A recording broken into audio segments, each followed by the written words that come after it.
ओम गणेशाय नमः।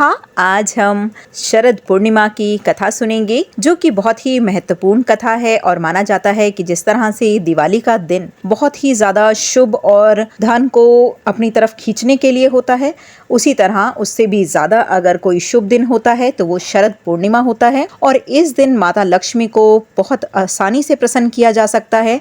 थोड़ी सी विधि और उपाय अगर हम कर लेते हैं तो सदा के लिए स्थायी निवास माता लक्ष्मी का हमारे घर में हो जाता है।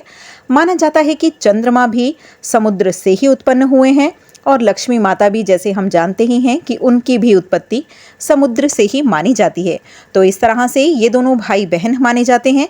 तो यदि हम चंद्रमा की पूजा करते हैं, शरद पूर्णिमा के कुछ उपाय कर लेते हैं, तो निश्चित रूप से माता लक्ष्मी का स्थायी निवास होता है। और इस दिन लक्ष्मी माता के कुछ स्तोत्र भी और श्री सूक्त जी का पाठ अगर किया जाए तो भी माना जाता है कि वर्ष भर आपके घर में कभी भी धन की कमी नहीं आएगी।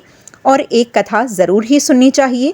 इस कथा को सुनना अनिवार्य होता है और कथा को बीच में काटना नहीं है और ना ही इसे रोकना है।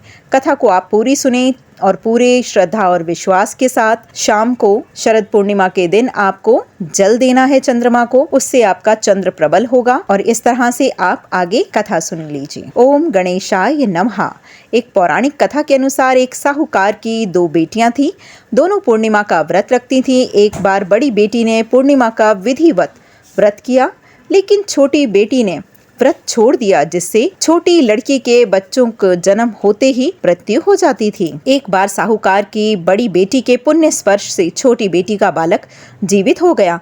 कहते हैं कि उसी दिन से यह व्रत विधि पूर्वक मनाए जाने लगा। कर्ज से मुक्ति के लिए भी माना जाता है कि शास्त्रों में यह वर्णित है कि शरद पूर्णिमा के दिन माँ लक्ष्मी भगवान विष्णु के साथ गरुड़ पर बैठकर पृथ्वी लोक में भ्रमण करने आती हैं और माँ लक्ष्मी भक्तों पर अपनी असीम कृपा बरसाती हैं। मान्यता है कि जिस घर में अंधेरा या जो सोता रहता है, वहाँ माता लक्ष्मी दरवाजे से ही लौट जाती हैं। माँ लक्ष्मी की कृपा से लोगों को कर्ज से मुक्ति मिलती है। यही कारण है कि इसे कर्ज मुक्ति पूर्णिमा भी कहा जाता है। शास्त्रों के अनुसार इस दिन पूरी प्रकृति माँ लक्ष्मी का स्वागत करती है। कहते हैं कि इस रात को देखने के लिए समस्त देवता गण भी स्वर्ग से पृथ्वी पर आते हैं। खीर के भोग का महत्व।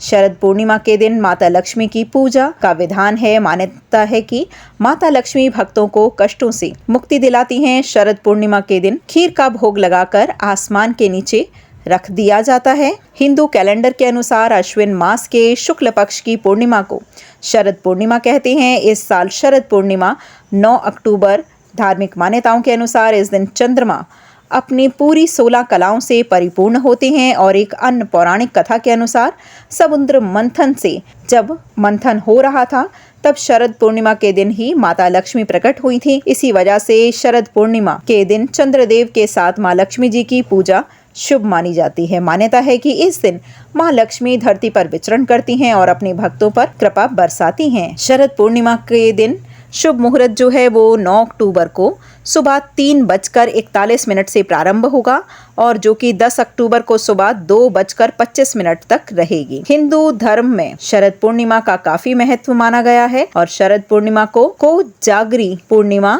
या कौमुदी व्रत के नाम से भी जाना जाता है। इस दिन माता लक्ष्मी की विधिवत पूजा करने से सुख समृद्धि व सौभाग्य की प्राप्ति होती है। इस साल शरद पूर्णिमा पर कुछ खास संयोग बन रहे हैं और इसी दिन वर्तमान के समय ध्रुव योग का शुभ संयोग बन रहा है। इसके साथ ही उत्तराभाद्र व रेवती नक्षत्र भी बन रहा है। इस पावन दिन सुबह जल्दी उठकर स्नान कर लें और इस दिन पवित्र नदियों में स्नान करने का बहुत ही महत्व माना गया है।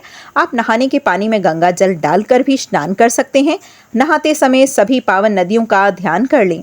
नहाने के बाद घर के मंदिर में दीप प्रज्वलित करें। अगर संभव हो सके तो इस दिन व्रत भी रखें। सभी देवी देवताओं का गंगा जल से अभिषेक करें। पूर्णिमा के पावन दिन भगवान विष्णु की पूजा अर्चना का विशेष महत्व होता है। इस दिन भगवान विष्णु के साथ माता लक्ष्मी की पूजा अर्चना भी करें। भगवान विष्णु को भोग लगाएं। भगवान विष्णु के भोग में तुलसी जी को भी शामिल करें। धार्मिक मान्यताओं के अनुसार तुलसी के बिना भगवान विष्णु का भोग स्वीकार नहीं करते हैं। भगवान इस बात को ध्यान रखेंगे कि सिर्फ भगवान को सिर्फ सात्विक चीजों का ही भोग लगाना चाहिए। भगवान विष्णु और माता लक्ष्मी जी की आरती करें। इस पावन दिन भगवान विष्णु और माता लक्ष्मी जी का अधिक से अधिक ध्यान करें। पूर्णिमा पर चंद्रमा की पूजा का भी विशेष महत्व होता है। चंद्रोदय होने के बाद चंद्रमा की पूजा अवश्य करें। चंद्रमा को अर्घ देने से दोषों से मुक्ति मिलती है और चंद्रमा ठीक होते हैं। इस दिन जरूरतमंद लोगों की मदद जरूर करें। अगर आपके घर के आसपास कोई गाय हैं या तो गाय को भोजन आप दे सकते हैं, तो गाय का भोजन जरूर निकालें और गाय को भोजन कराने से कई तरह के दोषों से मुक्ति प्राप्त होती है।